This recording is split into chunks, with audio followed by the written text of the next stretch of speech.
Hi friend, அஸ்ஸலாமு அலைக்கும். வாங்க வீடியோக்குள்ளே போகலாம். குட்டி மில்லியன் சரியா. நம்ம இது கல்லீரலுக்கு தேவையான பொருட்கள்.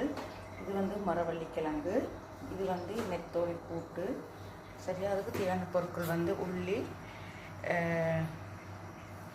பச்சை மிளகாய், கருவேப்பிலை, பட்டை இலை, பூண்டு, மல்லி இலை, தக்காளி சரியா. இங்கே இஞ்சி பூண்டு பேஸ்ட் இருக்குது சரியா. இங்கே நான் அரிசி கழுவி வச்சுருக்கேன் பாருங்கள். பாஸ்மதி ரைஸ் வளமை போல்.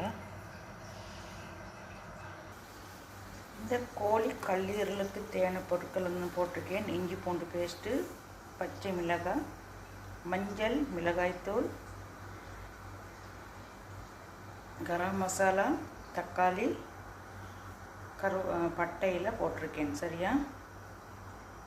இதில் உள்ளி, ஏலக்காய், பட்டை எல்லாம் நல்லா தாளித்து போட்டுக்கோங்க. கடுகு, சீரகம் எல்லாம் போட்டுக்கோங்க.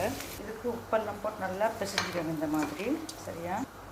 இந்த மாதிரி பிசைஞ்சதுக்கப்புறம் நல்லா மிளகு எல்லாம் போட்டு நல்லா மிளகெல்லாம் படும் வரைக்கும் நல்லா பிசைஞ்சிக்கோங்க.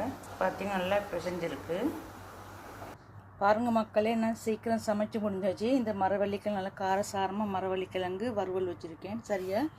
இதில் கோழி கல்லீரல் நல்லா சூப்பராக தொக்குமை வச்சுருக்கேன். இதில் நெத்தோலி வறுத்து வச்சுருக்கேன் சரி, நெத்தலி.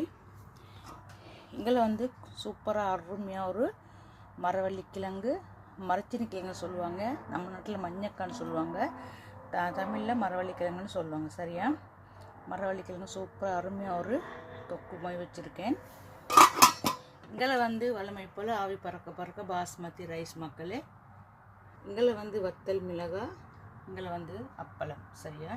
இவ்வளோ தான் நம்ம வீட்டு சாப்பாடு மக்களே. பிடிச்சதான் மறக்காமல் சப்ஸ்கிரைபர் பண்ணுங்கள், லைக் பண்ணுங்கள், வீடியோ கொஞ்சம் பார்த்து சப்போர்ட் பண்ணுங்கள். நான் இவ்வளோலாம் கஷ்டப்பட்டு வீடியோ போட்டு மக்கள் கொஞ்சம் சப்போர்ட் பண்ணுவீங்கன்னு சொல்லி கொஞ்சம் சப்போர்ட் பண்ணுங்கள் மக்களே. ஓகே, இன்னொரு வீடியோ சந்திக்கும் வரை விடைபெறுகிறேன். டாடா பாய். இங்கே கொய்யாப்பழம் வச்சுருக்கு பாருங்கள், பெரிய கொய்யாப்பழம் சரியா. மாதுளங்காய், பேஸ்காய், ஆப்பிள், ஆரஞ்சு எல்லாம் வச்சுருக்கேன் சரியா. இவ்வளோ தான் நம்ம வீட்டு சாப்பாடு மக்களே. பிடிச்சதான் மறக்காமல் சப்ஸ்கிரைபர் பண்ணுங்கள், மறக்காமல் கொஞ்சம் பார்த்து சப்போர்ட் பண்ணுங்கள். Okay bye. இன்னொரு சந்திக்கும் வரை விடை பெறுகிறேன்.